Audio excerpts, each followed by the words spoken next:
Tout à coup, je me suis retrouvé brutalement en sortant de salle d'opération à avoir 1%. Là, le choc a été énorme. Globalement, je vois la lumière, je vois des taches, des ombres, et c'est tout.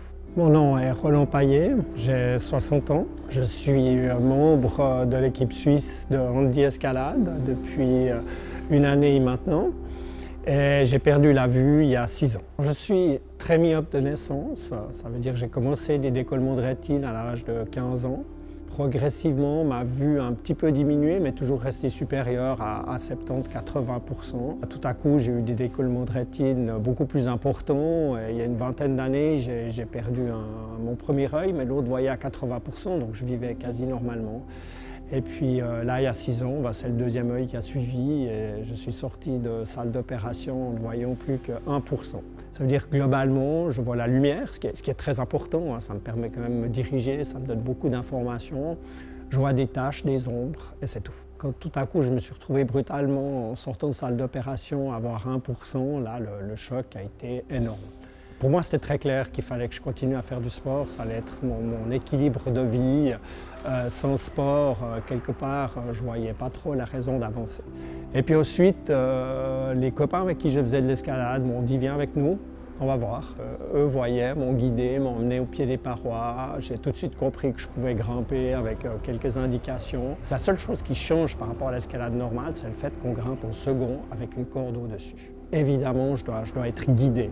Je dois être guidé par ma coach remonte qui reste au pied du mur d'escalade et qui va me donner toutes les instructions, par exemple main droite, 13 heures, très loin, prise inversée, de manière à ce que je puisse être fluide dans ma manière de grimper.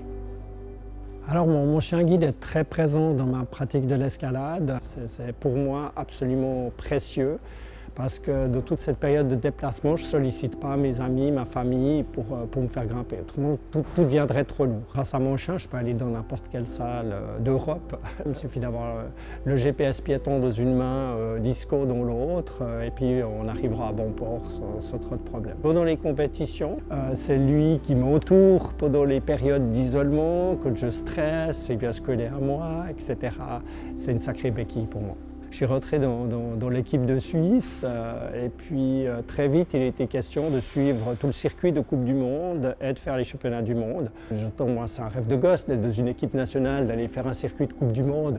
Ça m'arrive à 60 ans alors que j'ai perdu la vue, c'était incroyable. Première Coupe du Monde, 3e place. Voilà, c'est des émotions, c'est énorme, ça donne un coup de pied aux fesses pour le restant de l'année. Pour moi, ce qu'il y a de très important, c'est que je dis toujours, s'il y a quelqu'un qui doit se mettre ses limites, c'est à lui-même de le faire.